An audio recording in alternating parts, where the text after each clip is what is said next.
Good morning, everyone, and welcome to the June Cabinet meeting. My name is Councillor Millio. I'm the leader of the council and I'll be chairing this meeting today. My deputy leader will be online, Councillor Cox.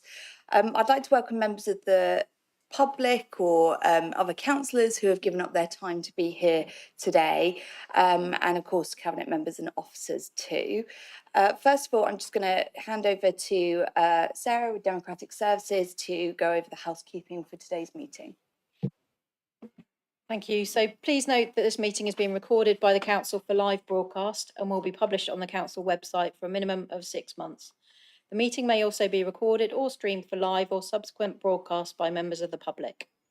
For those in the room, please note that if the fire alarm sounds, please exit the building by way of the nearest available signed fire exit route and make your way to the assembly point at the War Memorial in the gardens opposite the front of the building. Finally, please ensure background noise is kept to a minimum and mobile phones and other devices are turned off or switched to silent for the duration of the meeting. For those in the room, this includes turning off microphones and turning the volume down completely on your laptops. Thank you. Thank you. We'll start with agenda item 1, which is apologies. We have received apologies from Councillor Andy Hadley. I can see everyone else is here apart from Mike, who's joined us online. Agenda item 2 is declarations of interest. I haven't received any, but if you realise there are any throughout, then please let me know. Agenda item 3 is the confirmation of minutes of the Cabinet meeting that was held on the 13th of May. Can I see if there is someone to propose the minutes from that meeting? Thank you, Councillor Martin. And is there anyone to second that one? I'd like to propose, thank you. Second, sorry. Thank you, Councillor Moore. Can I ask if the rest of Cabinet, we all agree with those minutes? Thank you. That is agreed. So moving on to agenda item 4, which is public issues. As far as I know, we haven't had any petitions, questions or statements submitted to this Cabinet meeting, which makes that a very short item. Agenda item 5 is recommendations from overview and scrutiny committees that are not otherwise included on the agenda. Can I ask if you have any items to report that aren't otherwise on the agenda today? I'm going to look to Councillor Salmon from Overview and Scrutiny, Councillor Rigby from Environment and Place, Councillor Canavan from Health, and Councillor Carl Brown from Children's. And I can't see anyone. Oh, there we go. Go on, Kate. Hello, everybody. Thank you. Yes, I do have one recommendation from the Overview and Scrutiny Board meeting that took place last Monday. In relation to, we had a presentation on leisure services. This was just for the board's information on what's going on across leisure services in BCP. But out of that presentation and the subsequent debate came a recommendation that the board would like to recommend that Cabinet be urged to put in place an access to leisure scheme across the whole BCP area as soon as possible, recognising that people in Poole have lost this facility, and the idea, the scheme, as I understand it, not being a Poole resident myself, I don't have a huge amount of background knowledge to this, but my understanding is that there was a particular emphasis, or the desire from the board was a particular emphasis on ensuring accessibility to leisure services for people with disabilities. So I just wanted to present that to you. Thank you, Councillor Salmon. What we'll do is we'll take that one away and then come back to overview and scrutiny with a response on it. Thank you. Thank you. Right, I can't see any other indications, so we will move on to the main part of the agenda. We're going to start with item 6, which is the Bournemouth Air Festival. Councillor Herriott is going to be presenting and proposing this report. Is there a Cabinet member to second? Happy to second, Leader. Thank you, Councillor Martin. Councillor Herriott. Good morning. Thank you. So the this report obviously examines further work on the Air Festival, with funding having ceased in 2023, and exploring what other options there may be on the table to take it forward. The Air Festival was developed in 2008 and has undoubtedly been a successful event. Due to rising costs in recent years, the festival's net budget has increased from £300,000 in 2019 to £400,000 by 2024. In the face of an incredibly difficult financial period for all local authorities, and especially this one, it ultimately led the council to reduce its funding for 2024. In August, the council funded festival attracted around 500,000 visitors, but required a subsidy of £264,000. Previously mentioned figure at 248k at ONS didn't actually account for some of the wider staff costs associated with the event, and that's something I'll be taking on later. Sponsorship leads have been extensively explored, but despite some offers, have not yet yielded sufficient funding to really cover enough of the risk, and the commercial operator that we were in discussions with has withdrawn, citing various pressures, some practical, some political. They were an American company, and I think that played a part in their decision. I do also need to address some of the misinformation that now seems to be floating around about the Air Festival. There's no pun there intended, but it's a really good word to have used. The Open Spaces Act precludes the total blockade of the peer-to-peer space. It doesn't affect the blocking of some space, as per air festivals in the past and other events, nor is this something that the council wouldn't allow. It is due to the Act. The council would have still had to deal with the cliff top as well, where people would have been able to watch for free, and crowd safety would likely have been a really significant issue up there than it historically has been with people having access to the beach. And while there are entirely legitimate concerns about the environmental impact of the air show, festival, the vast majority of emissions are led by transport choices made by people attending, and ultimately this decision has always been driven by the financially precarious position that the council was left in by the previous administration. There's no glee here, no desperation to rid the town of this event, but a really carefully considered approach to our finances. That means we have had to make difficult decisions. The opportunity to seek to transition the event over a few years to a more commercial setting is not available due to that financial position. SEND having failed to have been addressed at last week's spending review, staring down the barrel of another £10 million worth of savings to be found next year as reported last Cabinet. It is simply not a risk the council can take. Having to look residents in the eyes as we face making those savings in other areas to drive an air festival is not one that I think we can be prepared to make. The leader in 2023, Councillor Slade, had a call for sponsorship with contact made over that period to more than 30 companies looking for a headline or significant sponsor. There have been some offers, but nothing of the scale that we really need to be able to take on the risk. So 4 options are presented in the paper, although one is obviously removed to us, and they essentially retest the market, further seek sponsorship, or cease working on the Air Festival and focus on new events. Based on the current circumstances, officers have recommended the 4th option as the most viable path. This ensures resources are allocated towards improving support for external events and working collaboratively on new ideas that we're always happy to do. To be clear, this is the end of active pursual. It does not mean that we would not act if we are presented with something viable, and we would not neglect an opportunity if we could really find one. Thank you. Thank you very much, Councillor Herritt. Right, so this item was considered at Overview and Scrutiny Board. I just want to ask if there were any recommendations from that meeting. Hello. The board agreed by a majority decision that it supported the recommendation that's outlined in the report to pursue option 4. I think I'm right. It's option 4, isn't it? Yes.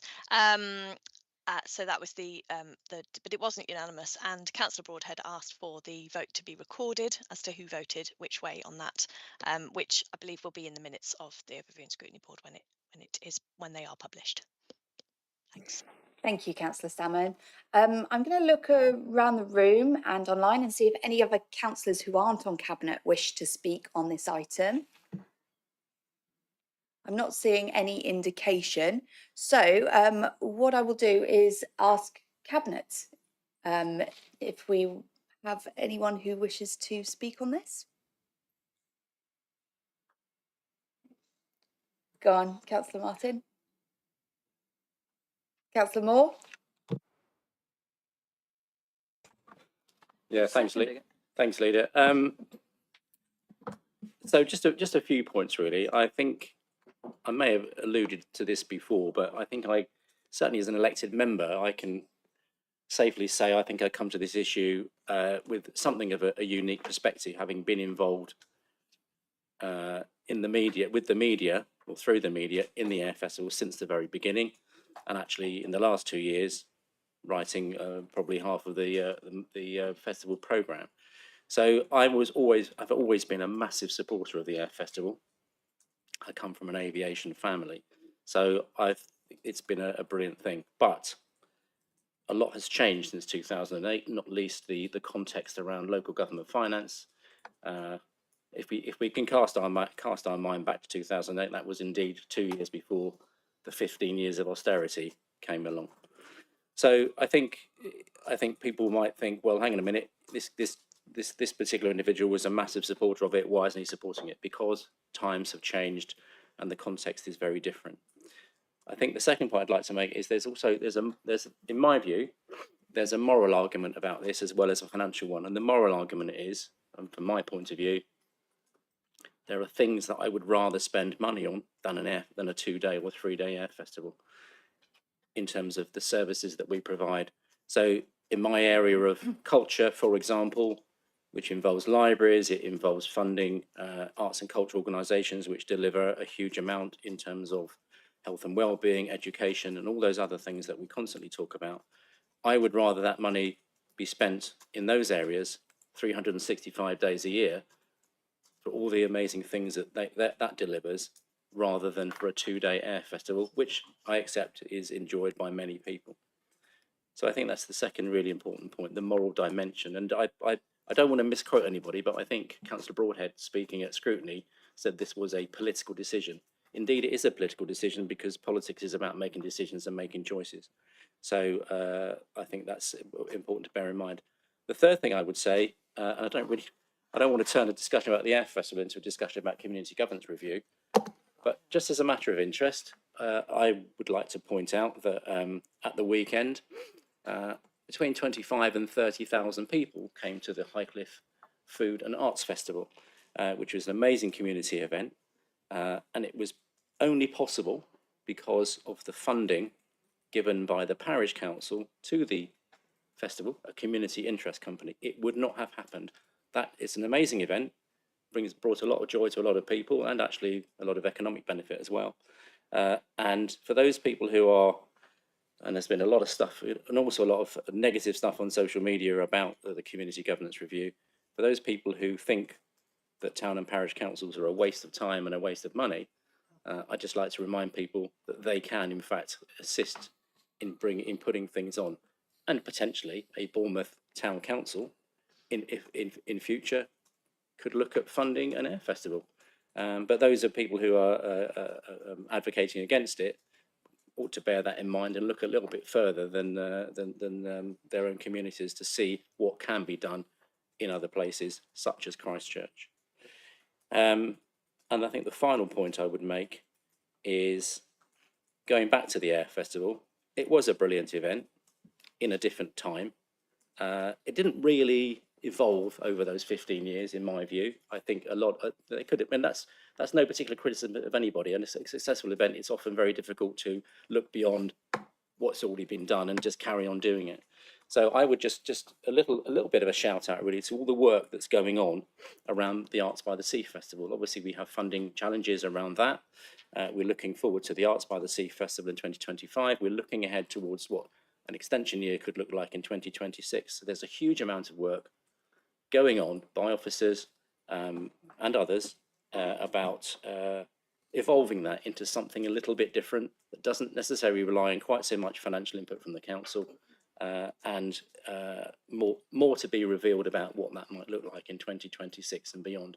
And that just goes to show that it is possible to evolve things to suit the changing circumstances, the changing financial picture around us. And I think that's really important to mention. So yeah, thank you, Leader. Thank you, Councillor Martin. Councillor Moore. Thank you, Leader. Well, my family always visited the Air Festival every year, but I know it's been tough to keep it going lately because of the rising costs for insurance, security, counter-terrorism measures, And last year, the council even had to cover a subsidy loss in excess of 250,000. I thought working with a potential operator was a good idea, but although they made it clear they would have to commercialise the event to make it pay, I do think closing off the foreshore and prom and charging everyone for admission is a step too far. Now they pulled out anyway, and I don't see the point in retesting the market after that. Option 3, to seek sponsorship, I would welcome, provided any sponsor fully covered the costs, because this council needs to focus on essential services like SEND and adult and children's social care, especially when faced with government funding cuts and rising needs. I simply could not justify spending our residents' hard-earned cash on something that's actually very nice to have, but not essential. But one part of the Air Festival that I think is definitely worth saving regardless is the STEM Village. It was a great way to get young people and adults excited about science, technology, engineering and maths. And I very much hope we can include a STEM Village in another event in the future. Thank you. Thank you, Councillor Moore. Any other members of Cabinet? Councillor Brown? Thank you, Leader. Yeah, I felt I had to speak on this. I think I've probably been to most of the air festivals over the years, and I think I probably tend to agree with Councillor Martin a little bit that it's become a bit the same in recent years. You know, but they're always a great event, and I always enjoyed it, and I know lots of people do enjoy it. But times moved on, and I think that what a lot of people probably don't realise is the massively increased costs of putting on such a large event. You know, the insurance premium for a short event is in the hundreds of thousands and has been going up and up.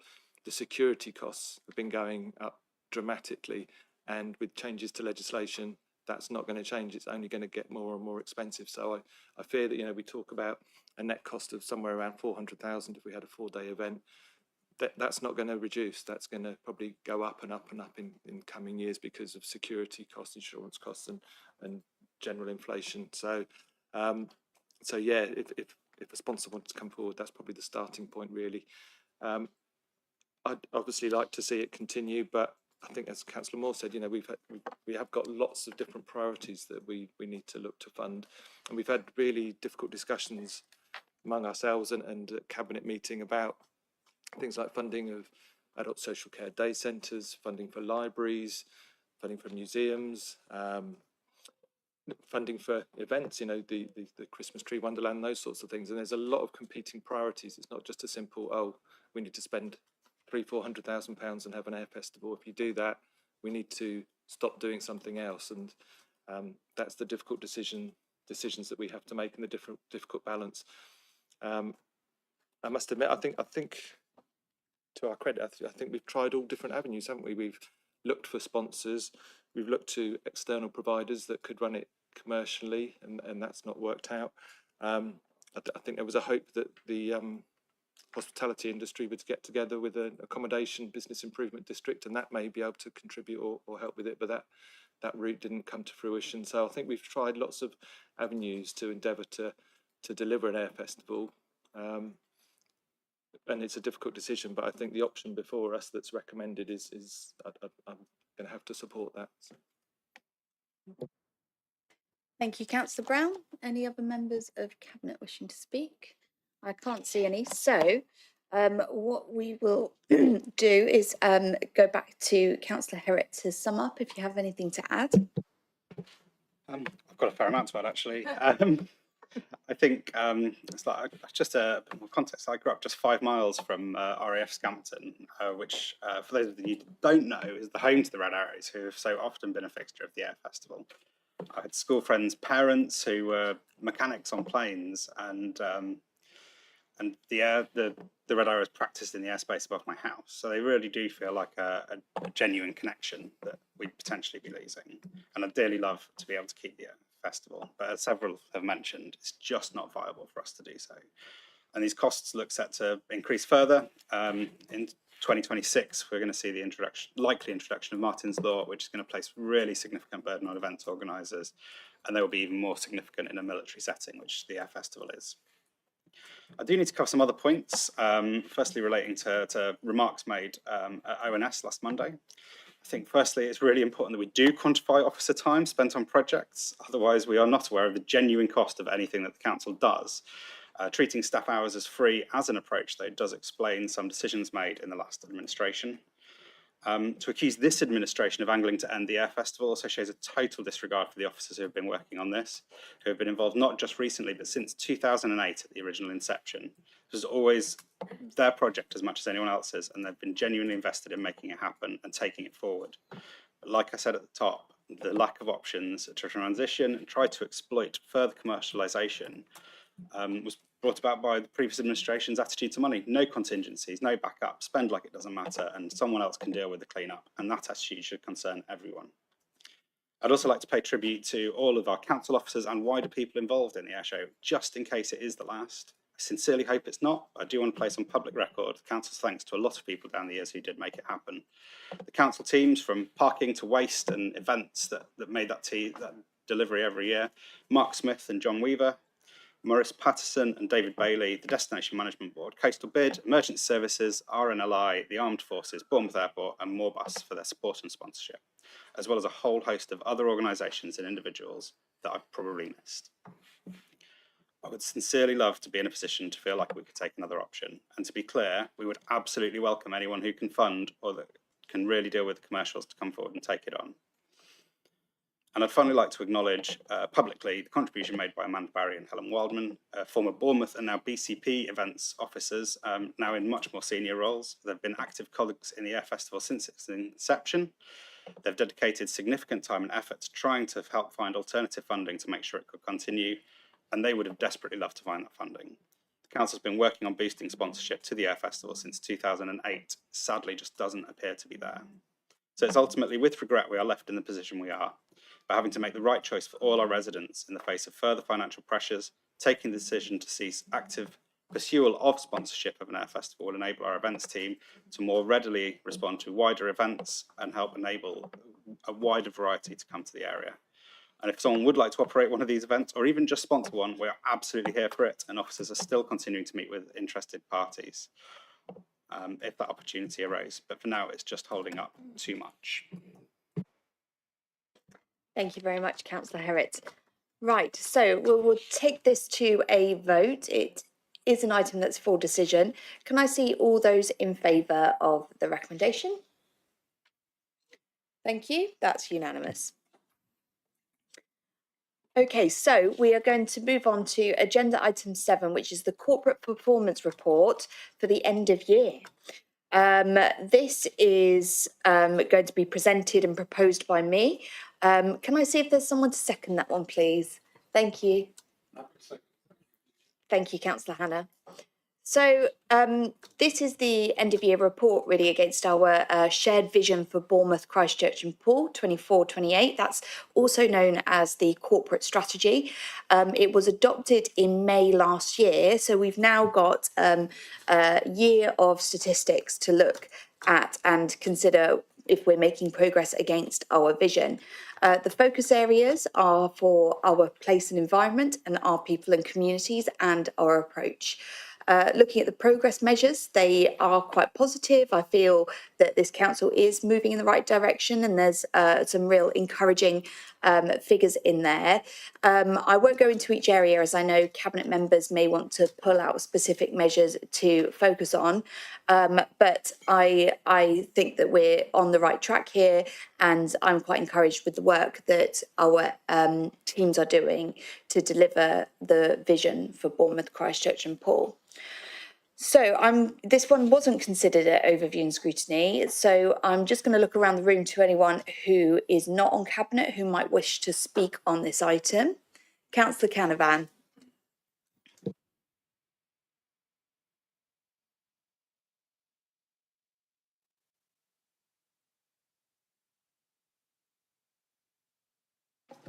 Thank you. Thank you, Chair. Not only was it not considered by Overview and Scrutiny Board, the exception report hasn't been considered by Health and Adult Social Care Overview and Scrutiny either. However, I did want to just highlight that exception report, and I guess just to reassure Cabinet, if that reassurance is needed, that the Health and Adult Social Care Review and Scrutiny Committee continues to examine the Fulfilled Lives programme. It's on our agenda pretty much every time. It's a huge piece of work with different work streams, so we're continuing to look at that work. So the exception report, which details the situation in regard to the number of people with mental health disability in supported housing, obviously is a concern, but it is one that I know and I'm confident that officers are dealing with and are on the case with, and it's also something which my committees also, I'm sure, will want to monitor. The reason for just highlighting it through you, Leader, is that the government have made some fairly clear statements recently about the importance of trying to get people into work. And where people have mental ill health, there is a need to give them additional support in order to be able to do that.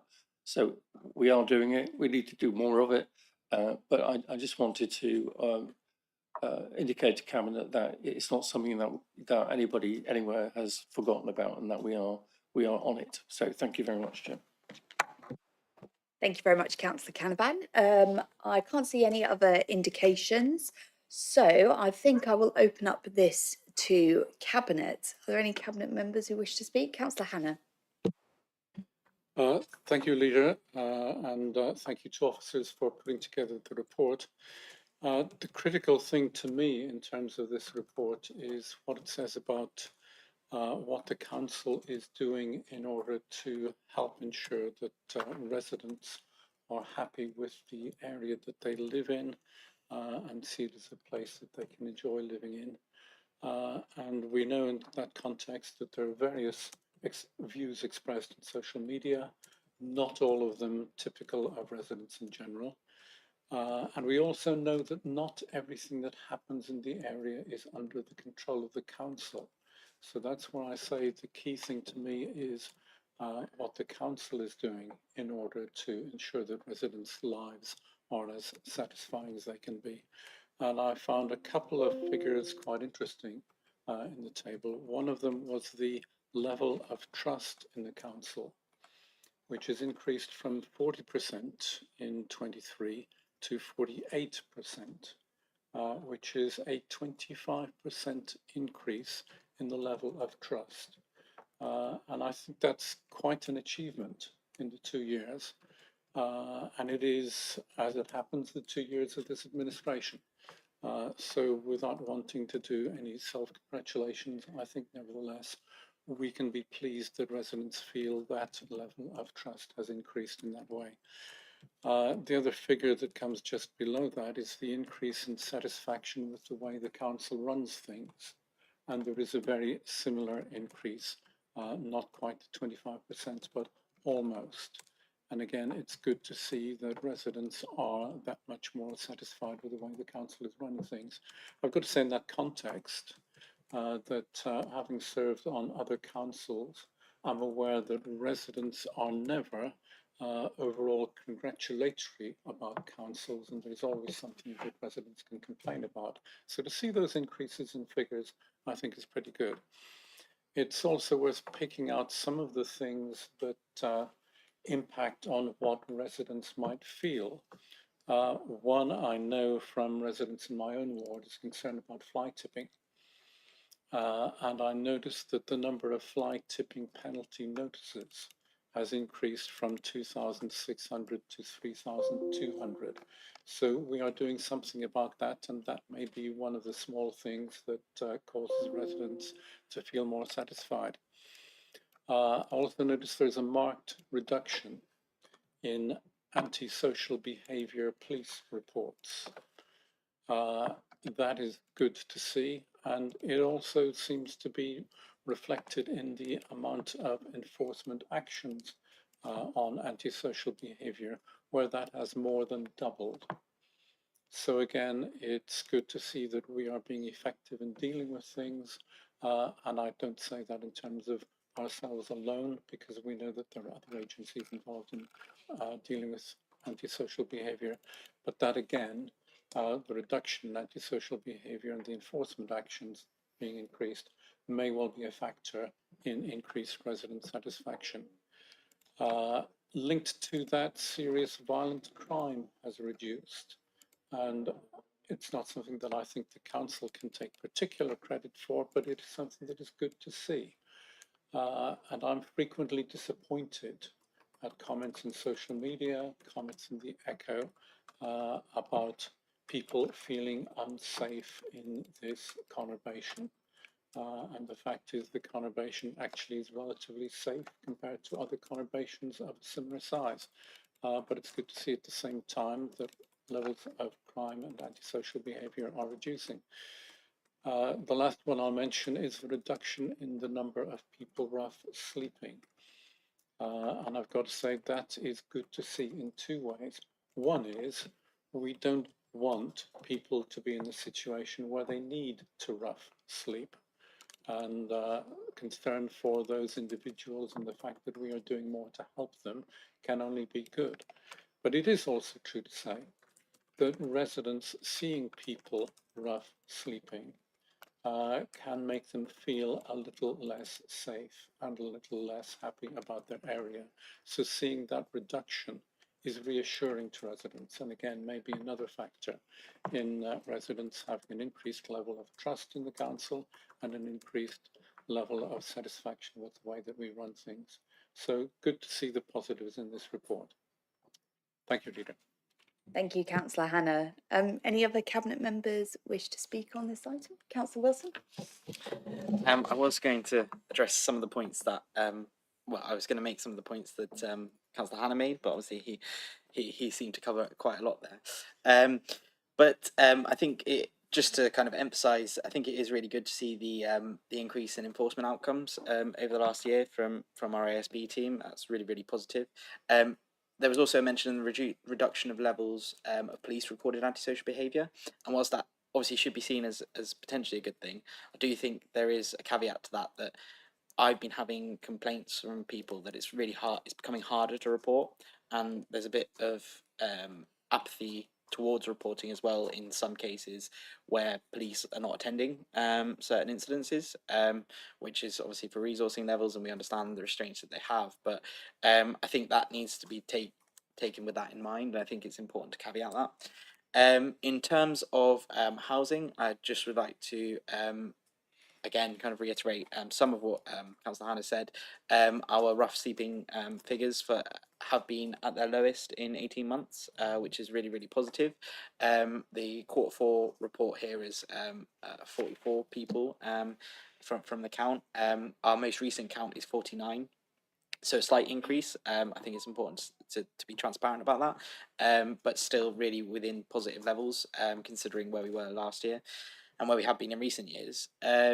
Also on that, we've seen a reduction in families in B&Bs over the course of the last year or so, and we're still maintaining what we're describing as a functional zero.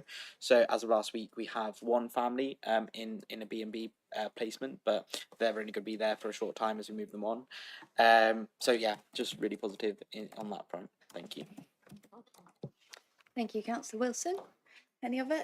Councillor Brown. Thank you, Leader. Yeah, I wanted to highlight a couple of points under the Our People and Communities sections. Is it PC 1A and actually I thank Councillor Canavan for his comments regarding some of these points and the involvement of the Health and Adult Social Care Review and Scrutiny Committee in monitoring them. PC 1A 2 and 3 about the increase in the percentage of people with learning disability living independently in settled accommodation are both showing sort of positive movement, and they're both in green. So that's obviously a good news. And actually, most of the measures under Our People and Communities are moving in a positive direction, which is obviously very welcome. But related to that, the PC 6A 2 and 3 about the increasing the uptake of supported employment for those with learning disabilities and increasing uptake of supported employment for those with mental health issues.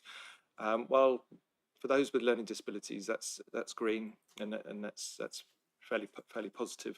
On the side of those with mental health issues, the outturn is below our target and is moving in the wrong direction at the moment. What I would say on that one is reasonably small numbers. It notes that in April there were 6 people recorded as seeking work. If successful, then obviously that dramatically changes the measurement.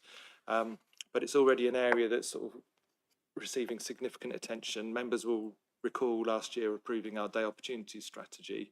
And as part of the day opportunity strategy, one of these 6 priority areas is the supported employment review. So there's ongoing work looking at sort of supported employment placements for those with learning disabilities and mental health issues through that day opportunity strategy.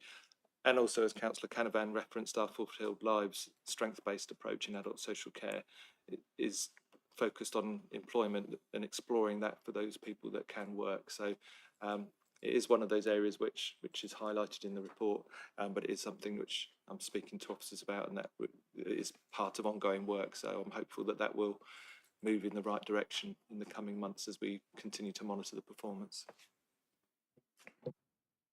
Thank you, Councillor Brown. Any other Cabinet members wishing to speak? Councillor Burton. Yes, thank you, Leader. I suppose I do need to say a few things about children's.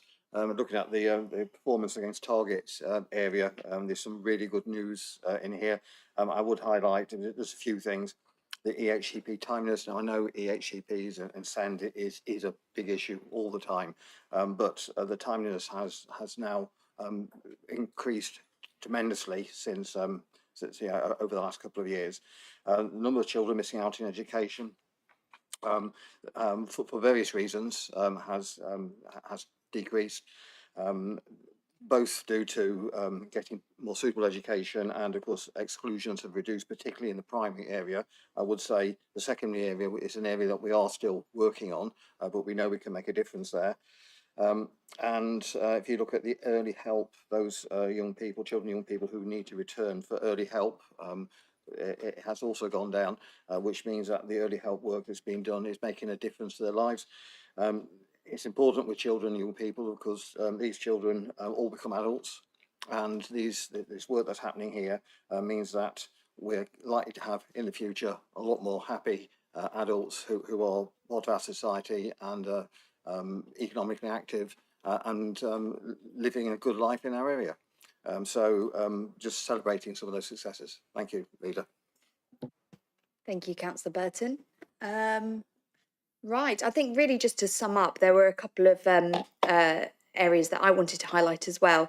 So, for example, the Hengistbury Head Outdoor Centre having been transferred into the community, I think that's fantastic news. And of course, it's come to Cabinet before, but it's great to see that we are now on track with doing those community asset transfers, which I think is fundamental to putting power and decision making back into the hearts of our communities. And the other one I just wanted to mention as well was really around the percentage of successful grant applications. And the reason why I'm mentioning this is because the local government association have done some work to look at the cost of some of these grant applications. And the average cost of putting an application in for grant funding is £30,000. So it's an investment in itself when we have to do these. And of course, there is a huge risk of losing that money if we're not successful. However, seeing that has gone up dramatically from 15% up to 67% in the last year, I think is really encouraging. Right, so I just want to thank everyone for giving their thoughts on that, and I'm looking forward to the next one coming to Cabinet. I would just say to scrutiny chairs and colleagues that, of course, this information is available via the online dashboard, and if there are any areas that you would like to look at in a bit more depth, then I'd really welcome you to do that, because I think these measures are their KPIs, their performance indicators on what we want to achieve, and I'd be really welcome to look at those more from a scrutiny session as well, if you wish. And I think it's been a little while since one of these has come to scrutiny, so I just wanted to remind that it is on the agenda there. Okay, so I am going to look to Cabinet for a vote on this item, that we note the report. Can I see if we have any, if Cabinet is in favour of that recommendation? Thank you. That is unanimous. So we'll move on to agenda item 8, which is Bournemouth Development Company and the Winter Gardens project. I'm going to be proposing this report.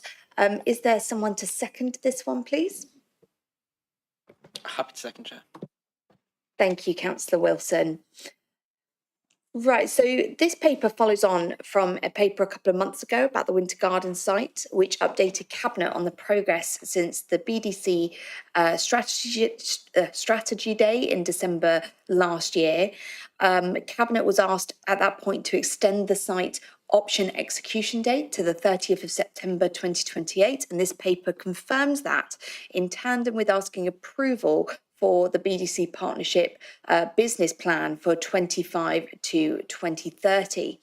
This will allow Muse, the private sector partner in the Bournemouth Development Company joint venture, to fund the initial stage of work on the new Winter Garden scheme and create a new site development plan with the understanding that public parking will not be included in the new scheme design. BDC are working towards the site development plan being presented in December of this year.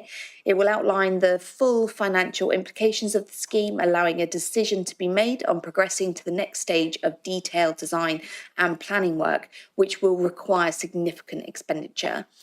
The site development plan will also include a funding strategy with the options for the council to consider in relation to its position in being able to provide any funding contribution to the pre-construction spend requirements. It will include a valuation of land, which is currently solely owned by BCP Council, to assess the value to the project of BCP contributing the land for development. The rest of the site is owned by BDC, with the purchase having been jointly funded by the council and by Muse. The partnership plan has been drafted and discussed with BDC councillor representatives through monthly meetings. They have recommended forward the next stage as set out in the business plan, including the next steps to December, pending approval today from Cabinet. This partnership business plan replaces previous versions and resets the direction of the Winter Gardens and provides clarity to BDC on how we wish the company to proceed. And for me, and for this administration, that is to get on and build the homes that we need on this site. Looking ahead, if the site development plan doesn't do what we want it to do, which is to produce an acceptable use of the site, a manageable funding plan, and signify value for money and value for what the council aims to achieve with safe, affordable and accessible housing, then we will identify those issues at that stage and decide whether we want to progress at that point. So I'm going to invite other councillors to speak on this item. It was considered by overview and scrutiny. Can I ask Councillor Salmon, was there any recommendation on this item? Hello, Leader. Thank you. Yes, the excuse me. The board the board had a good debate and in the end supported the recommendations in the report. All three. And in addition, the board wanted to add that they would welcome the development of the town centre vision for Bournemouth. I think development possibly update to the town centre vision, because it was noted how it was a 2013 document, I believe, and requested to scrutinise the regeneration visions for the 3 towns in BCP as these are redeveloped. So that was an additional recommendation. Thank you, Councillor Salmon. I'm going to look around the room and see if any other councillors wish to speak on it. I think Councillor Bartlett, if you could come up first, and then Councillor Canavan after that.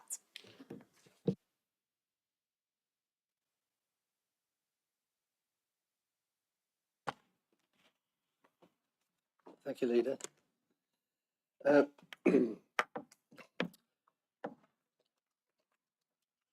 If you don't mind, I'd just like to give a little potted history about this side, because it does bring me to the conclusions that I come at the end, so I'll be as brief as I can. So just looking back, the BDC model was effectively parked, put on one side for years and years, and that was parked in favour of the Future Places model.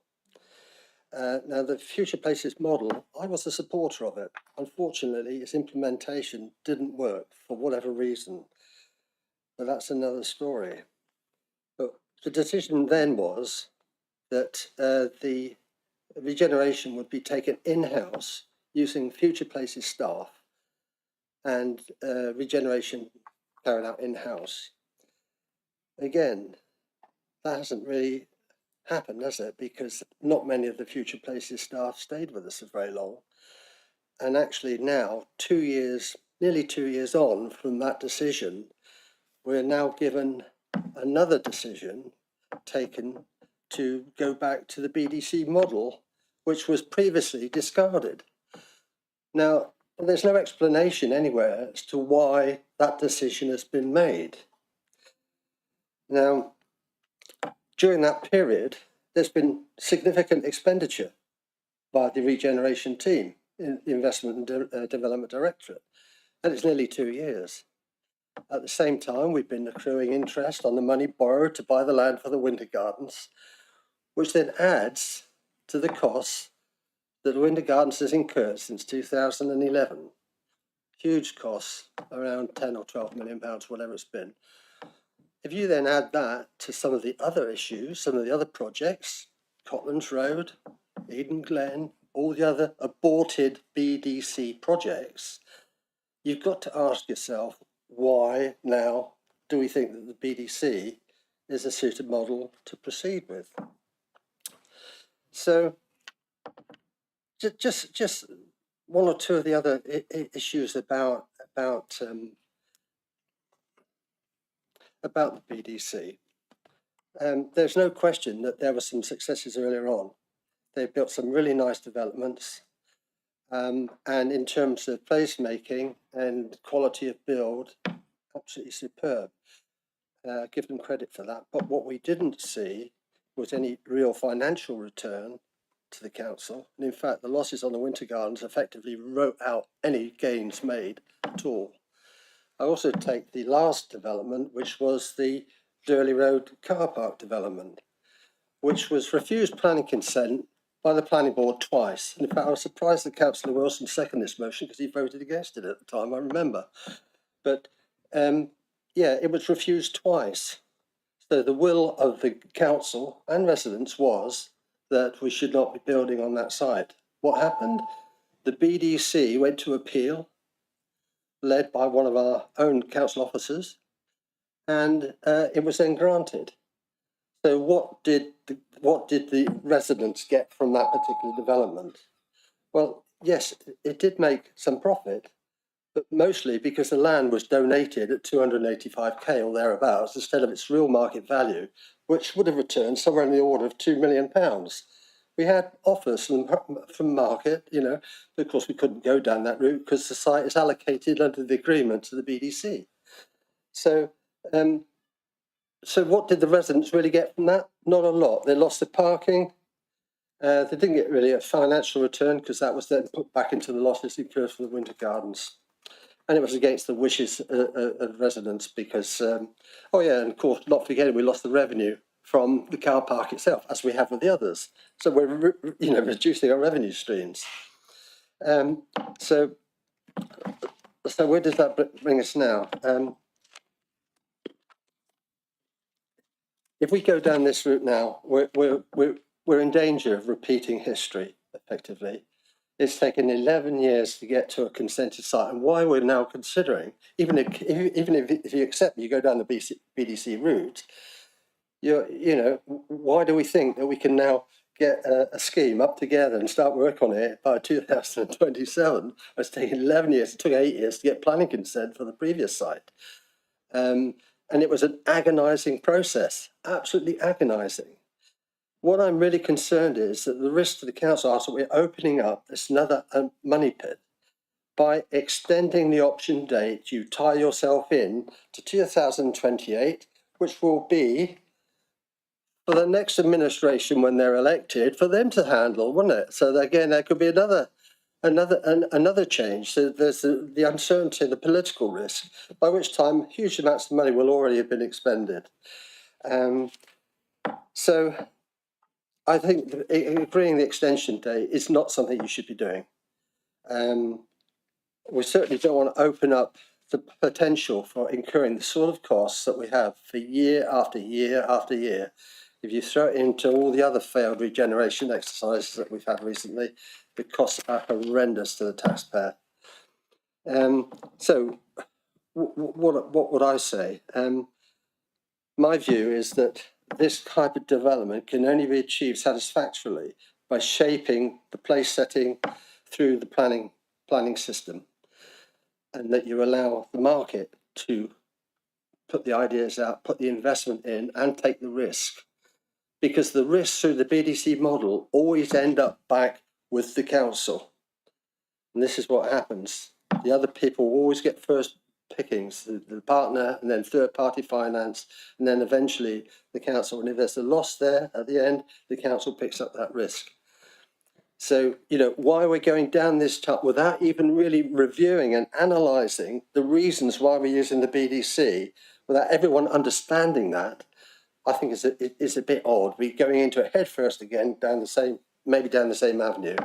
My view is that we should be, and I said this at the time when the Future Places was stalled. I said we should take stock, pause. Let's really analyse it. But no, went straight into it, recreation, the internal regeneration department. 2 years later, spent lots of money and come up with what?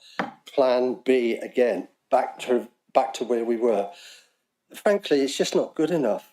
No one understands why this decision has been made, and it needs to be explained. And it's such a big decision, it shouldn't be taken by Cabinet. You really ought to put this to full council, in my view. It's a massive, I understand that there's no financial requirement for you to, no financial requirement for you to do that, but it is, given the history and where the commitment this is going to actually set up, I believe it should go to full council for a debate. I'll leave it there. Thank you, Leader. Thank you, Councillor Bartlett. Councillor Canavan.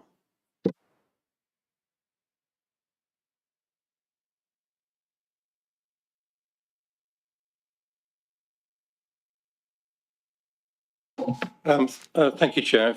I want to start by supporting what Councillor Bartlett has just said about the need for this to go to full council, because I think that would provide answers to a number of questions and to offer some additional reassurance to the many questions that have been asked in the course of the last few weeks.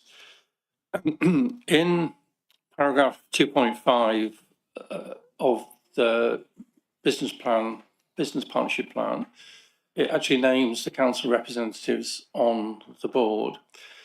And I do wonder what facility there is for council to change that representation, because it does seem rather odd to me that we have at least one board member who's apparently unclear as to their role and responsibilities, not only unclear about their role, but also unclear about the Cabinet and Chief Executive's role. And perhaps for those reasons, it's an appropriate time to reconsider that representation.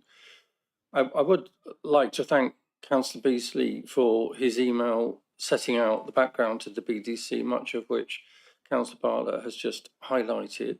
But in that email, he raised the question about the feasibility of actually delivering 500 homes on this site.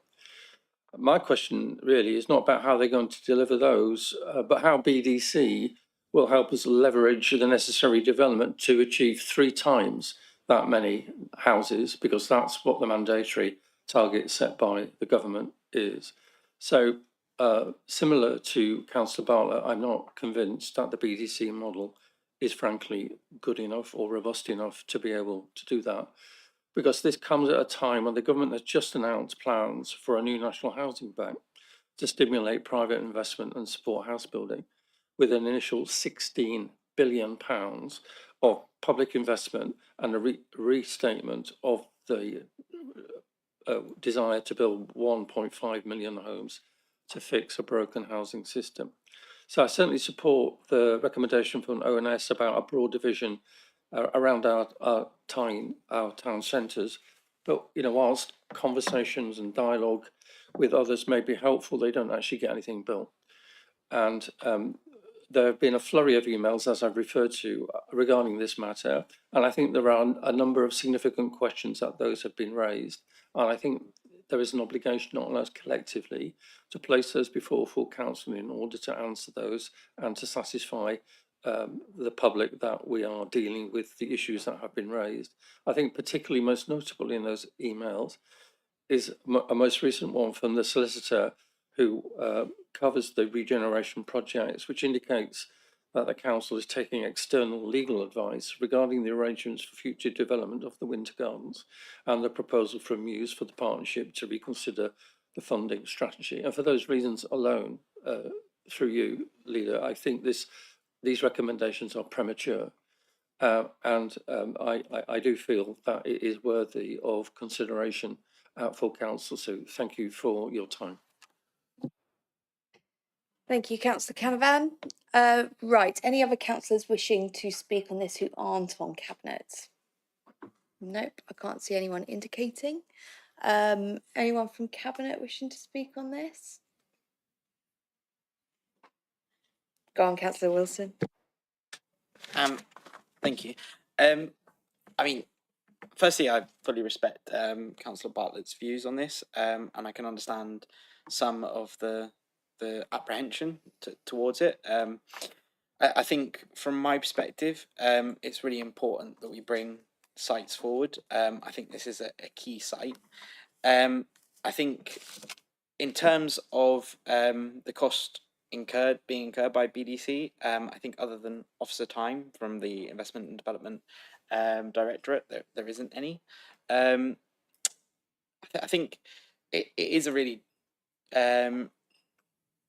it's in some senses quite a difficult one, and I would not necessarily be adverse for it going to full council if Cabinet felt that was necessary, because I think it's another part of the process, the democratic process, and I do think it is quite a big decision. But I do think that it is important that we take this decision and that we move forward and we try and get the site brought forward. So yeah, I think as well. Sorry, Councillor Bartlett, you mentioned that I voted against a development. I think that was probably because of the tenure of the development. If and whereas that tenure, if I'm not mistaken, was going to be afforded at private rented market price, and this development coming forward is going to be is going to have elements of affordable in it. So I think that's the difference within that. So yeah, I mean, I'm happy with the recommendations set out, but happy to leave it open to Cabinet. Thank you, Councillor Wilson. Councillor Moore. Yeah, thank you, Leader. Well, there's obviously been quite a flurry of interest in this paper, with lots of comments and taking us back in time to the former Bournemouth Borough Council, and yeah, I can fully understand the apprehension. But I can also recall some previous proposals were actually impacted by external factors, Brexit and COVID-19, for example. But I'm also aware that the Winter Gardens project is crucial for the regeneration of Bournemouth Town Centre and now aims to deliver around 500 homes, which we badly need. Concerns have rightly been raised about financial risk, but key decision milestones are being incorporated into the programme to help manage these risks and the financial implications. And there will also be regular updates to the BDC board and to the council. And I would be quite happy for this to also go to full council, not a problem. So as I see it, we have the chance now to improve these recommendations, which will then move the project forward. And I'm happy to support. Thank you. Thank you, Councillor Moore. Councillor Brown. Thank you, Leader. Yeah, I mean, I recall lots of discussions over the Winter Garden site, particularly over the years, going back since the formation of BCP Council and before. And I thank Councillor Canavan and Councillor Bartlett for their comments. And it is a really difficult one because of the potential costs involved and the risks for the council. I know Councillor Bartlett's sort of point about actually that there's a lot of risk there for the council, and maybe we should leave it for the sort of private sector to progress. And I think there is an attraction in that, but personally, we need to see this site developed. We need to see some housing delivered. We need to see some affordable housing delivered. And if for no other reason than the local plan is going to require us to deliver quantities of houses, which we won't be able to achieve if we don't progress sites like this. And waiting for the private sector to do it, we can all think of numerous sites across the conurbation where there've been artists' impressions, there's been planning permissions for major developments within the private sector, and years later the sites are still sat there empty. You know, I can think of particularly the Poole Power Station site was held within the private sector for many, many years. Lots of talk about in excess of 1,000 homes there, nothing progressed. Fortunately, this council has stepped in and is able to start to really sort of drive and influence that, albeit a really difficult process. And I think this is the same. It's no easier because it's within the public sector than the private sector, or within a public-private partnership to progress it. But actually, at least we have some handles and some levers to pull in making sure it's delivered. If it was left to the private sector, we have almost no levers to pull, really. You know, they can get a planning permission, sit on it, let it lapse, and nothing happens. And in a decade, we're still sat here in a room wondering why there's no housing on the site.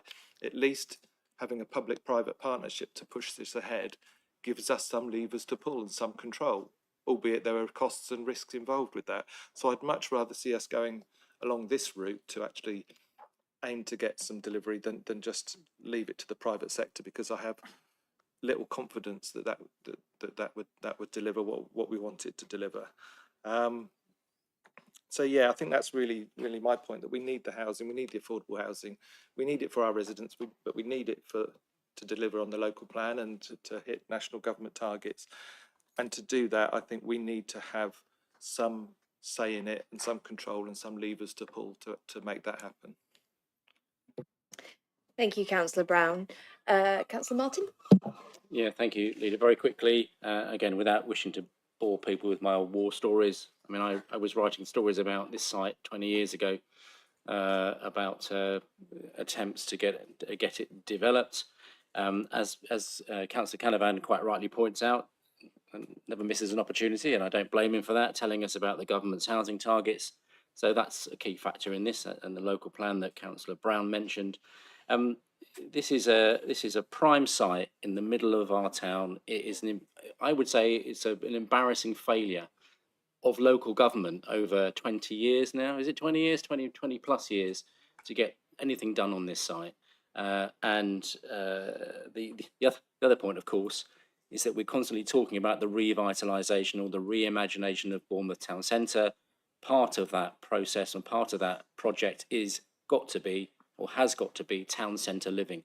And this is a real opportunity, or it should be a real opportunity, to push that agenda forward. And again, I don't want to quote Councillor Canavan too much, but I think you said about dialogue, you know, only gets you so far, doesn't actually get things done. I think this is the point for us to say, let's stop the talking, let's get on with it. It needs to be done after 20 odd years. Thank you. Thank you, Councillor Martin. Any other councillors wishing to speak? Oh, Councillor Cox. Thank you, Leader. I just wanted to make a few points which and emphasise things that have already been said. I completely agree with Councillor Martin that this site seems to reflect the failure of local government to do anything. You know, this is in on decades old site, which is nothing's happened. I just wanted to take issue with Councillor Bartlett on a few things that he'd said. I normally got a lot of time for what he's saying, particularly over this kind of issues, but there was two things I felt as though he said which was not correct. He mentioned the regeneration team that came in from Future Places. It is actually working very well within the council at the moment, and under the leadership of Amina, you know, I think we are making great strides. So he did seem to think give the impression that it wasn't working, but I disagree with him that it is working. I also sort of disagree with him in terms of the BDC site, I think he said we were opening up a money pit. And I have to say I disagree with him. There are risks, of course. There's risks with everything. But if we carried on doing what he suggested, then nothing would ever happen. And I do feel I agree with Councillor Brown insofar as that we have the opportunity of having the best of both worlds in terms of the public sector and the private sector in this agreement. And I do feel that we need to move forward with this because it's dragged on for too long. Thank you. Thank you, Councillor Cox. Any other councillors wishing to speak? So just to sum up briefly, I think for me, I just want to clarify around the risk, because at this stage there is no risk. We're not putting any money in at this stage. There's no commitment of funds, and actually we're working with a private sector partner who are willing to put up their money and not taxpayers' money to do this really important work, which is to create that site development plan.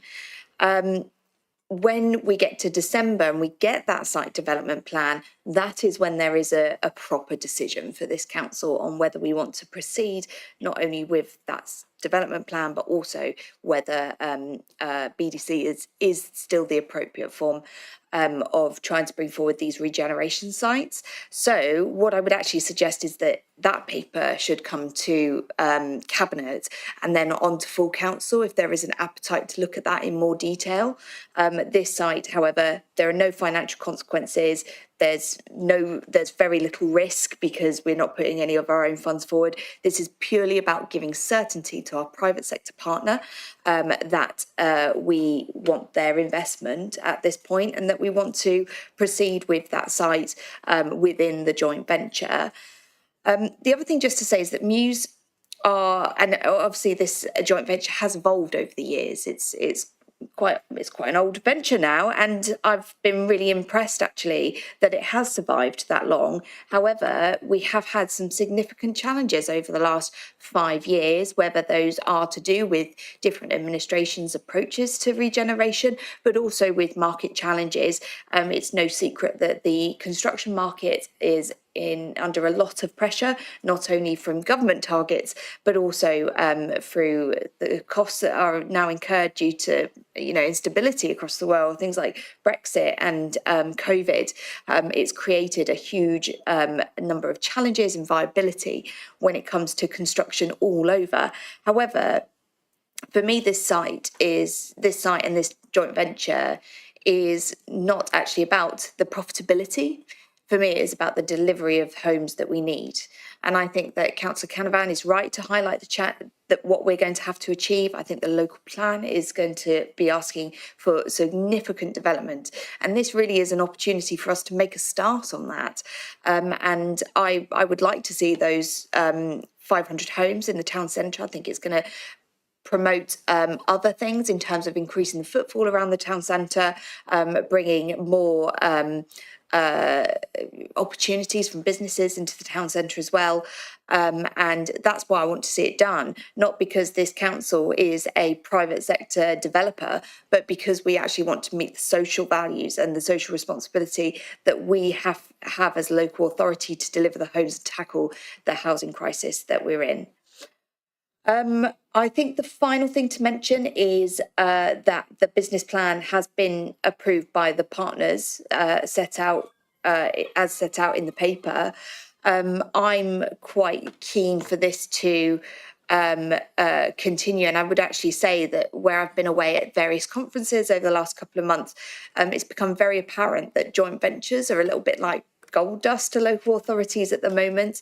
It's very difficult to set them up. It takes years often to get them set up and functional, whereas we already have one in place. And that for me is, I don't see why we would abandon this joint venture to try and then attract another private partner to set up another joint venture.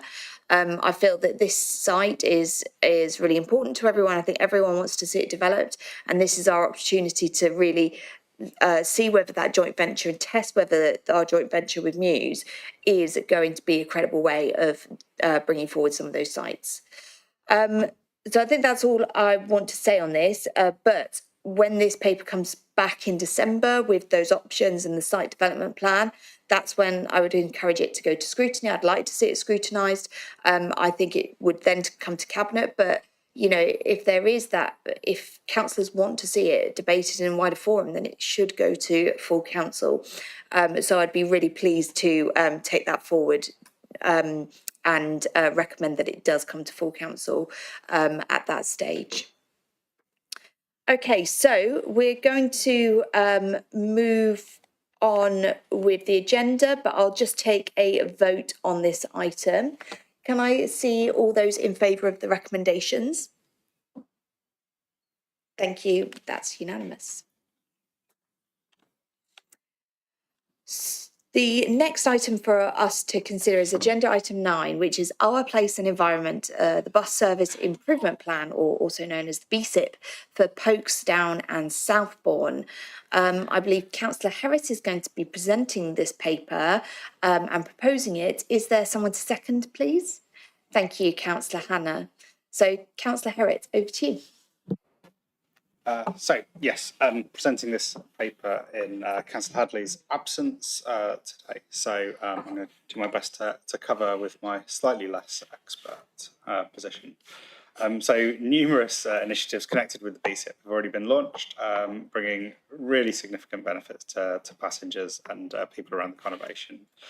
Installation of new bus shelters, real-time information displays, CCTV, improved accessibility at bus stops. Frequencies have been enhanced for services like Bournemouth to Wimborne and Broadstone to Bournemouth. And while fare initiatives such as the child period tickets and the commuter club to encourage bus usage for daily commutes. And just last month, we've seen £1 evening fares after 7 p.m. and £2 day riders for under 19s at weekends. And I was in my local school, the secondary local to me yesterday, and they were really excited to hear about that. And actually, the young people there getting around the conurbation independently was a real interest to them. We've also seen significant private sector investment, with Moorbus allocating £13.5 million for 49 new low-emission double-deck buses, demonstrating the strength of the enhanced partnership between the council and the operators.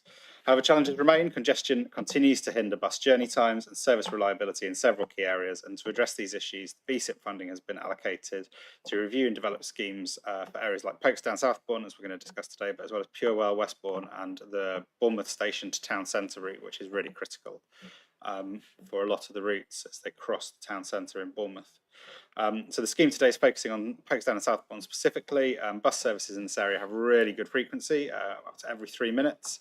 The delays caused particularly by on-street parking along Seabourne Road and Southbourne Grove have been identified as a really critical issue, creating congestion in that area, not only affecting the flow for buses, but delaying other motor traffic and creating difficulties for cyclists as well. The proposed solution involves reallocating some on-street parking pinch points to adjacent side roads, thereby improving traffic flow while retaining access to short-term parking for local businesses. Additional measures include extending the bus stop clearway marking to really enable some easier kind of embarking for passengers with mobility issues. There was a consultation that went through in the February period. And following the feedback from that, there have been some amendments made to the scheme as noted in the appendix. And for those of you following the overall BCP work, the Purewell scheme is going back to the drawing board to do some further engagement work with the residents, businesses and other stakeholders along that stretch to try and find a better compromise. It did go out initially and was met with quite a bit of consternation.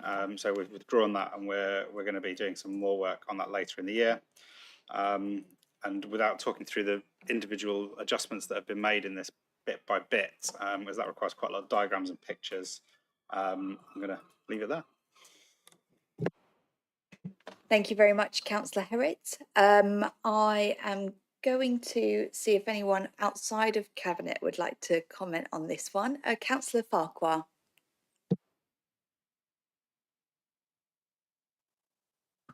Thank you very much, Chair. I am commenting on this one simply because I was involved with the consultation, and I want to offer my thanks to the the officers, the highway engineers and portfolio holders that actually came out more than once to actually engage with the local ward councillors for the sort of feedback that they're getting on a daily basis as regards travelling along this route.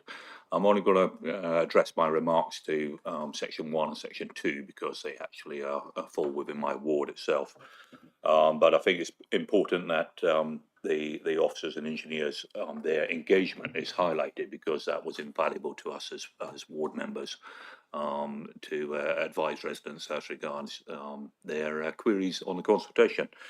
The consultation paper, unfortunately, was, and I think Councillor Herriott has pointed that out, was poorer than the presentation in the papers that we see before us today. And perhaps it could have been a more positive response to the consultation if more time was spent invested on the actual consultation and explaining the problems. Particularly, a picture paints 1,000 words. For this to be a success, then there are comments and feedback which haven't been addressed in the papers, but it does need further parking enforcement, and this particular route, which is a primary route for our active travel, to actually be enforced far more than it has been previously. One of the reasons for the congestion here, and has been highlighted and addressed, is due to illegal parking and overstay parking in parking bays by traders, residents and businesses, which should in theory be only for their customers. And unfortunately, I don't think we're alone in that particular aspect, that you make your bed and you lie in it, unfortunately.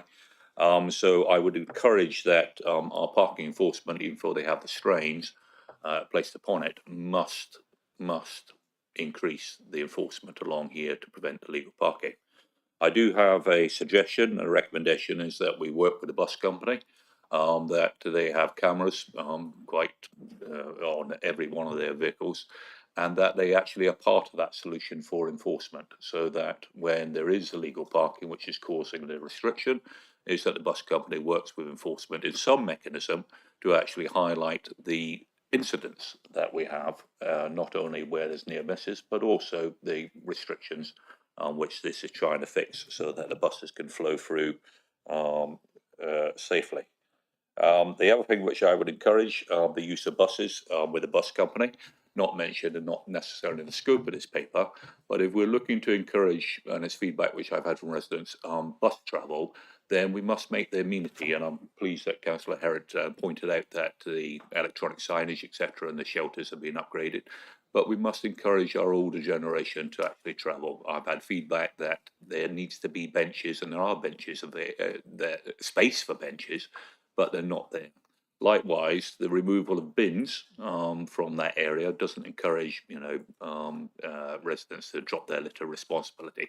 It sounds like a small point, but I'd encourage the bus company to consider perhaps sponsoring bins and also sponsoring, more importantly, benches, which could encourage, with appropriate sort of marketing promotion material, active travel. So on behalf of my elderly residents that have approached me on this one, please install benches at these bus stops.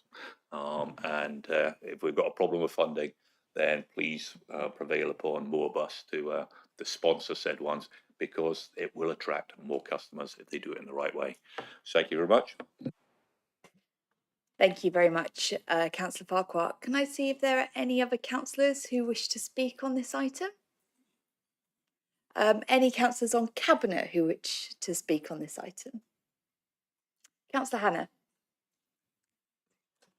Thank you, Chair. I must admit I do have quite an interest in this particular item, because it so happens that one of the first things that I raised with council officers as a matter of concern when I became a councillor was precisely the fact of there being parking bays on Seabourn which restrict traffic to one way.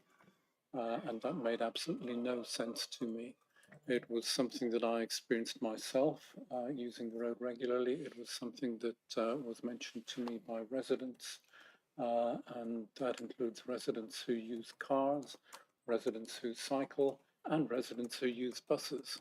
So I was absolutely delighted when I had contact from council officers saying that they thought that they might be able to resolve the concern that I'd raised, because of the funding that was coming through BCP, and that the bus company was as concerned in terms of the timing for bus journeys.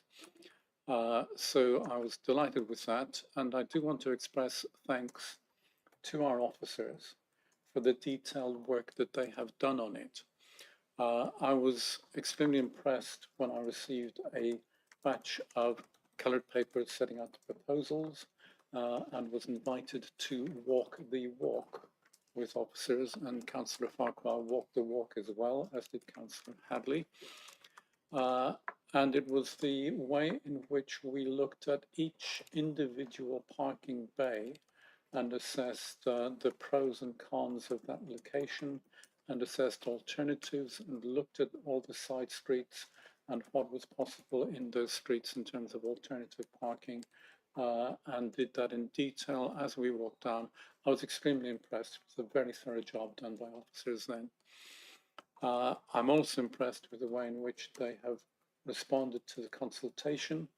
A lot of comments in the consultation that are set out in the papers. There are comments in favour of the proposals. Inevitably, because it does tend to be people who object to something who comment in a consultation, inevitably there are more comments objecting to the proposals for different reasons. And where I'm impressed is that officers have gone through in detail to respond to those objections and to explain why, nevertheless, the overall proposal would be beneficial. I would not want to go into detail on all of those, but I would summarize two kinds of concern that I think we ought to recognize. One was the impact on local businesses. And I did notice that one of the comments in favor of the proposal was basically saying, why on earth do local businesses depend on parking immediately outside? That's not how businesses really ought to work. I'm not going to emphasize that aspect too strongly, but I would say that I walked the length of Seabourn Road as part of the walk the walk with officers, but I walked it non-stop in order to meet with officers, and timed myself, and it took exactly 5 minutes. So the distances needed for those parking to access local businesses, if they can park immediately outside, will not be that great. What I also noted was that officers took the trouble to ensure that almost all of the parking bays that will be removed will be replaced with parking in the side street that will be literally no more than 30 seconds further in terms of distance. So my hope is that the impact on businesses will in fact be negligible. We want to see the businesses there thrive, and I don't think that this will be to their detriment. The other type of concern that was expressed was from residents of those side streets and the potential loss of resident parking, because yes, some additional bays will be created at the ends of those side streets in order to replace the bays that are being removed. The overall loss on each street is going to be minimal. A number of the new bays are being created not by taking out residential bays, but by taking out some of the parking restrictions that didn't need to be there. So there are actually additional bays being created in that way. And the other thought is that a lot of those parking in the bays will be parking there during business hours. A lot of the residents who want residential parking will be away during business hours and will return after business hours, and the bays should by that time be largely vacant. So although I can understand the initial reaction, I'm not sure that the impact on residents will be that great. That said, the introductory page of the report has got a section that sets out reasons for recommendations, and I would just emphasize those reasons. There are the 5 bullet points: improve reliability for bus passengers, And a lot of my residents in West Southbourne and residents in East Southbourne and Tuckton do rely on that bus service to get to and from. So having greater reliability will be excellent. In terms of overall journey times for all road users, that's where I will admit my road use tends to be more by car. A lot of residents use their cars and they will benefit. A reduction in congestion and emissions, the less time spent by vehicles of all kinds sitting idling, waiting to get through because of one-way traffic caused by parking, the better and the cleaner our air will be. Improve safety for cyclists and pedestrians. Cyclists, I know, would have difficulty getting through some of those gaps currently. That will be improved, and there will be better sight lines for pedestrians crossing the road. And safeguarding the limited weight parking for local businesses whilst balancing the needs of local residents, I have already commented on. So delighted to see this and fully support. Thank you. Thank you, Councillor Hannah. Councillor Brown. Thank you, Leader. Yeah, an item on the bus service improvement plan, I couldn't resist speaking on it, as colleagues will know that I'm making a bit of a name for myself doing videos about bus service improvement plan. Although it's not easy doing one like I did yesterday while you're actually on the bus and it is jumping around on a bumpy road. So my filmmaking skills are improving and I've learned from that lesson. I wanted to refer us back to the previous report we had on corporate performance, and the very first corporate performance indicator on there under our place and environment, PE 1A.1, was increase the total number of sustainable passenger trips in the BCP area per year. The baseline for March last year was 23.6 million sustainable passenger trips. And the Q4 data for a year later, March this year, was 24.93 million trips, a 1.3 million increase in passenger trips.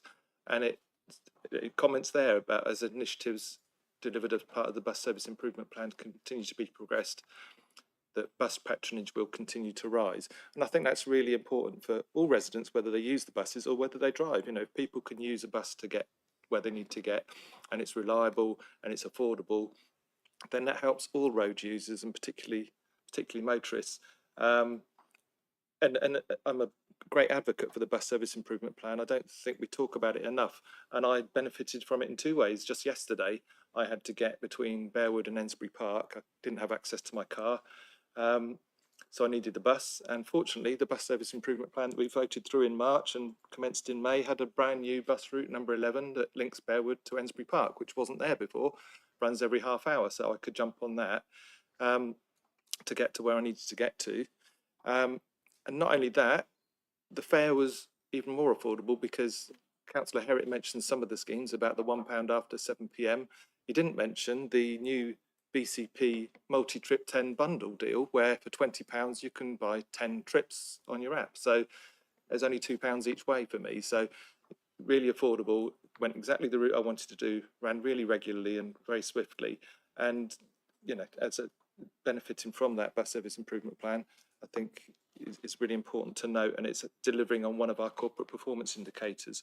In terms of this Folkestone and Southbourne scheme, I'm familiar with the area. I parked in those bays from time to time some years ago, and I remember using them. And I remember exactly the point Councillor Hannah made, that it seemed odd that there were parking bays along there which actually then held up all sorts of traffic, whether it's public transport or motorists, because there wasn't enough space for two vehicles to move along there when there were cars parked there. And for me, it's quite simple, really. The primary purpose of our roads is to provide travel and actually let people get from A to B and travel along those routes.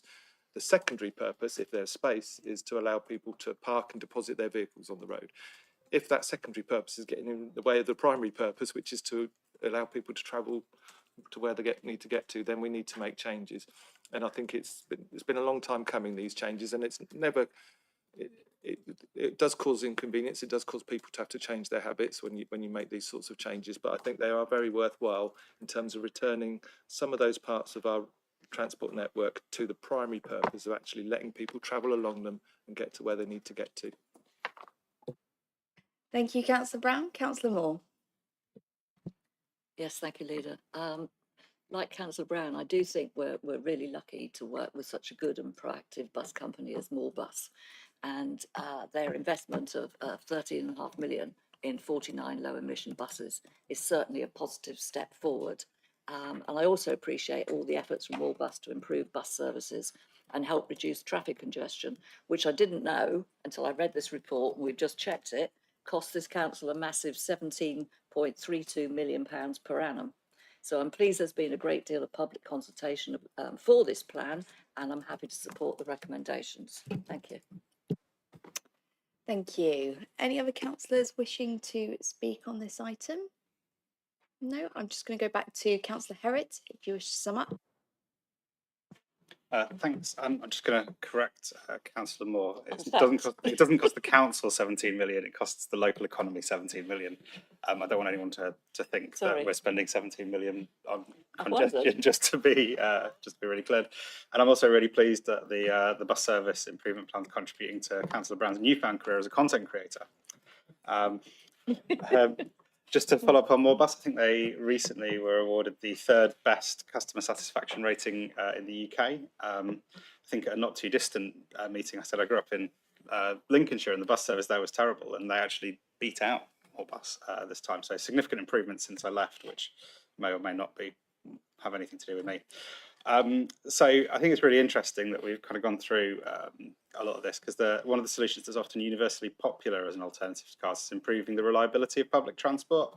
And this is a scheme that does exactly that. As noted by everyone, there are always compromises that have to be made. Personally, a fan of small benches at small bus stops, Councillor Farquhar, and I'd love to see more of that. But I think we're focused on really big routes at the minute, but if there's anything spare, I'll see if I can eke it out, or certainly ask Councillor Hadley if we can do that. On bins, they do tend to attract litter as much as they can prevent as well, but I'm sure we can ask the bus companies to have a look. And I will take the feedback to the parking team about more enforcement along that, and see how we are looking at that. I will also always take the opportunity when we're talking about parking and fines to say that this council lobbied government to increase fines for that really poor parking with support of our local MPs. It was rejected by the government in lieu of a nationwide improvement that we've heard nothing on since. So in summary, a lot of the responses actually kind of really grasp the issues faced by local authorities in terms of network management, balancing congestion, climate responsibilities, people with cars travelling, people wanting to park their cars, businesses wanting people to be able to park cars nearby, or even better, right outside. There's limited space and measures to try and improve things, and there always has to be a compromise found. And it's worth noting for anyone worried that actually improving bus access is proven to bring visitors to the area just as much as anything else. We currently provide a lot of 30-minute short-term parking in that area as well, with 2 car parks nearby. A lot of the success of Southbourne has been driven by its hospitality offer. And no one in hospitality wants anyone really dropping by for just 30 minutes and leaving. 30 minutes is good for pick up and drop off, but what shops and hospitality really value is dwell time and people coming and browsing and having a look and sitting down and having a coffee and then doing some more of it. So longer stays is much more valuable than shorter ones. And a lot of the bus service improvement plan improvements in this space are about relatively marginal gains, with improvements coming down the track in the town centre as well to further help reliability and resilience. We're one of the few areas bucking the trend on bus use, and they're such an important part of mobility for younger and older people, climate response and congestion problems as we've outlined. So obviously I will be supporting this paper.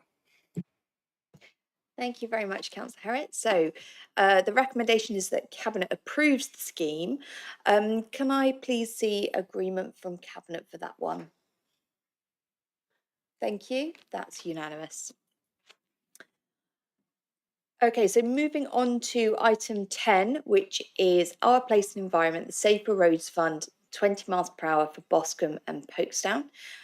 Councillor Herritt is going to be introducing this paper and I'm going to be seconding it. So I'm going to hand over to Councillor Herritt. Might as well have not turned off my microphone. So this is the TRA for the 20 mile an hour scheme along the A35 stretch from St Paul's roundabout to Eyford roundabout. That was the route initially examined. It was at the time it was awarded, it was one of 27 highest rate routes nationally. And in terms of kind of focus for a DFT grant on that. So this proposal is, I think, the last TRO in a lot of work that's happened along that stretch, taking into consideration feedback from residents, ward councillors, and again, the bus company, to shape a scheme that reflects both local priorities and national safety objectives. We've presented just now on the BCP to try and keep congestion from affecting the route. There's also been a compromise within this, which is to reinstate a section of 30 miles an hour along Centenary Way, where a few seconds can be made up. But overall, the bus company recognised that the vast majority of reliance issues relate to congestion from queuing cars, traffic lights and crossings along the route, and are generally supportive.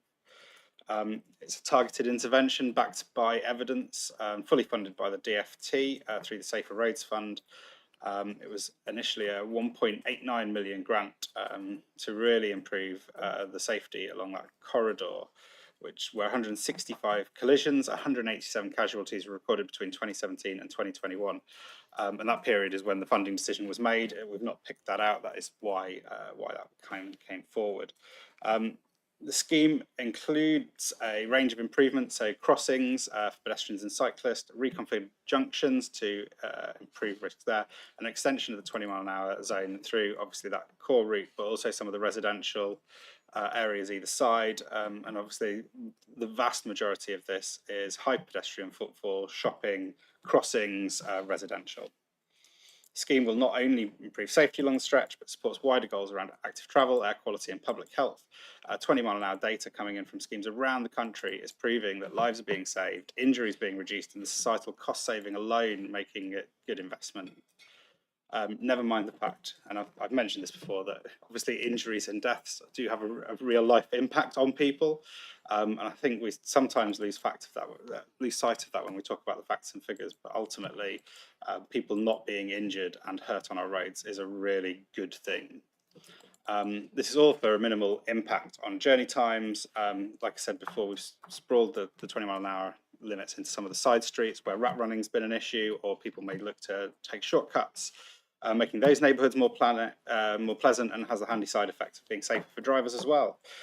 Crashing a car is quite a significant risk, as well as being a huge hassle, so reducing the likelihood of that is always good for drivers too. An accusation regularly levelled at this administration is that we're anti-car, but I fail to see how asking drivers to slow down for everyone's safety is that, especially when we now have mounting evidence about the positive impact they're having all over the country on everybody that travels on the roads. And not only that, but it also gives people the confidence to walk, cycle and move around their communities more safely, and is a fully funded route to do that. Thank you very much, Councillor Herriott. I'm going to invite councillors who are not on Cabinet to come and speak on this item if they wish. Can't see any indications, so we'll go to Cabinet.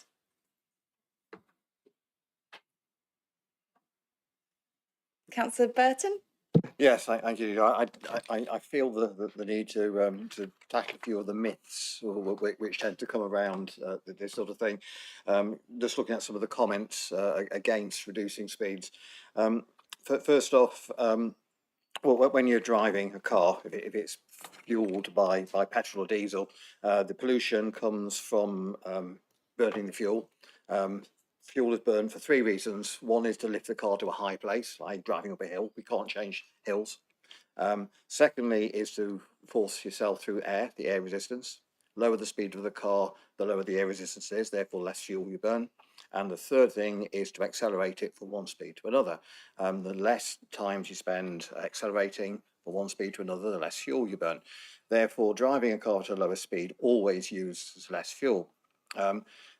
In safety measures, of course, when a car collides with something, a living thing, a person or a pet or an animal, the amount of damage caused to the animal depends very much on the speed and the mass of the vehicle. The speed particularly, actually. So slower cars going, the more likelihood you're going to survive, and if you do get hit, the less damage it will cause you. Cars are better these days. Their brakes are better, and a lot of people will say, yes, but cars can, the highway code is out of date because people can brake a lot better. Maybe. Highway code cars being improved hasn't improved drivers. And one of the things at lower speeds, the main thing that stops people stopping is what you call the thinking distance, the time it takes you as a driver to react, see something, react, decide you have to brake and apply the brakes.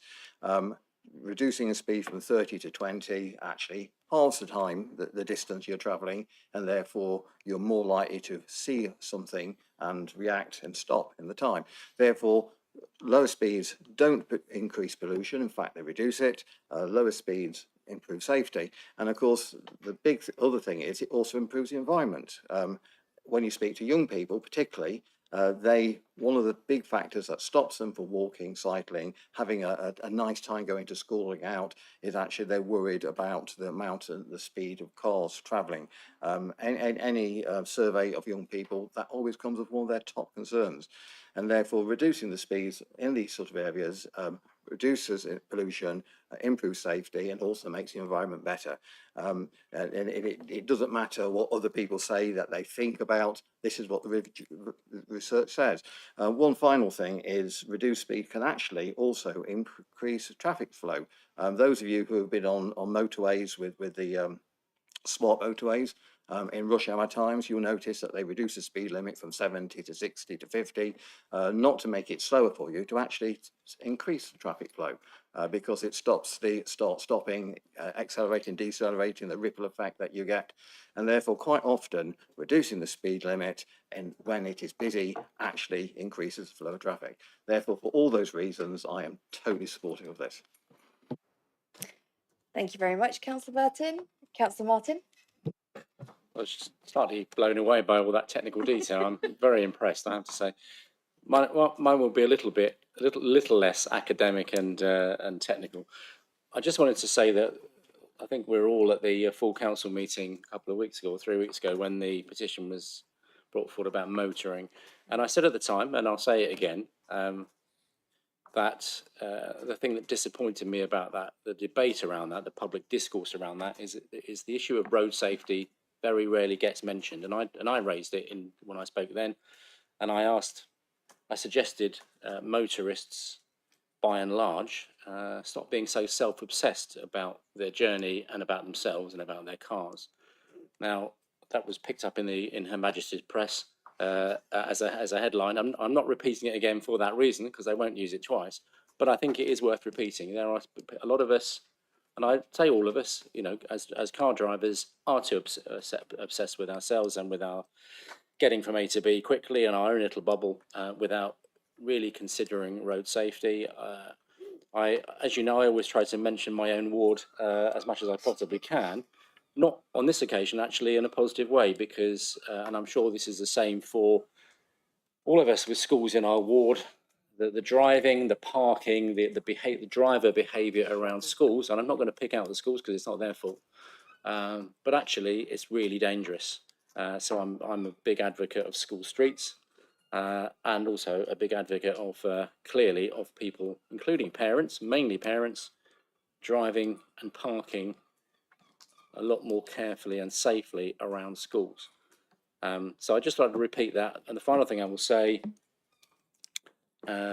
is basically thanks to BCP's traffic and road safety teams. We've got 2 new crossings coming along in the parish, one along the Highcliffe Road, which is between the Holborn roundabout and the Somerford roundabout, which I think it came to did it come to cabinet recently last time? I'm not quite remember now. Anyway, it's on the books, and the other one is a new crossing outside St Mark's School, which is going in July, following the retirement of the school crossing patrol. So that will be another boost to road safety. So I would like to thank the officers and the council for putting that investment into the parish on behalf of road safety. Thank you. Thank you, Councillor Martin. I can't see anyone else indicating, so I was just going to add to that a little bit on the road safety element. So obviously this money has come from the Department for Transport. In fact, I think it's nearly £1.9 million that they have effectively given to BCP Council to try and address some of the fundamental problems of road safety on that particular stretch. And the reason for that is because they have taken a look at roads across the country.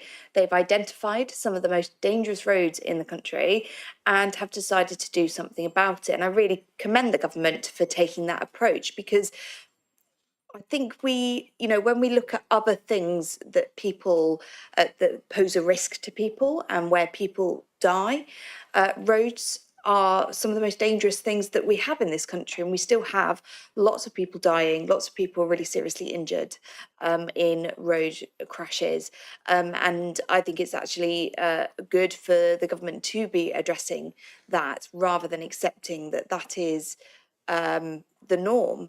And that's what really worries me. It's kind of this acceptability that people die on the roads, when really, if you look at it from any perspective, the impact on those families, the impact on the taxpayer in terms of the costs of taking people to hospital, and the impact on the people involved in those crashes, I think that it is a bit of a no-brainer to invest in improving our roads and reducing the number of people who are killed and seriously injured.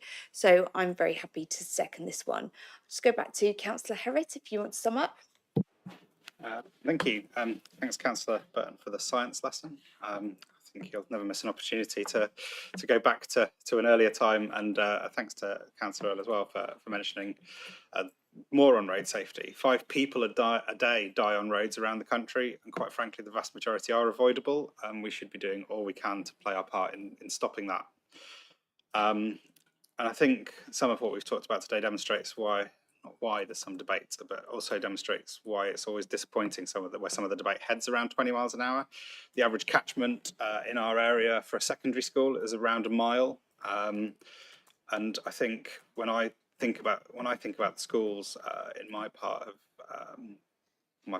my ward, and how a lot of children get to and from school, and the chances that you see them take, because your risk appetite as a teenager is really quite high, and also just some of the things that go on around schools, as Councillor Martin mentioned, just enabling all children to be able to get to school safely and independently should be an aim for us. So I don't really have much to add at this point to that, but a really kind of a good thing for road safety in our area, and improving the communities around that A35 corridor. Thank you very much, Councillor Herritt. So I'm going to take this to a vote, which is to approve the 20-mile-per-hour scheme that is implemented as proposed. Can I see those in favour of that decision? Thank you. That's unanimous. Okay, so we move on to the last couple of items on the agenda. So we got agenda item number 11, which is urgent decisions taken by the Chief Executive in accordance with the Constitution. Chief Executive, do you have anything to report? No urgent decisions taken since the last meeting. We don't seem to take as many urgent decisions at the moment, which is a good thing. Agenda item 12 is the Cabinet Forward Plan, which has been published on the Council's website, and a copy is also attached on this agenda. That shows what is coming up on our agenda for Cabinet and provides a bit of a guideline and roadmap on what's on the agenda, so people can look ahead and see what we will be discussing and get involved at an earlier stage. Agenda item 13 is the date of the next meeting, which is scheduled for the 16th of July at 10:15. And that now concludes the items of businesses for today. I want to thank all those who have contributed, and I'll now formally close the meeting.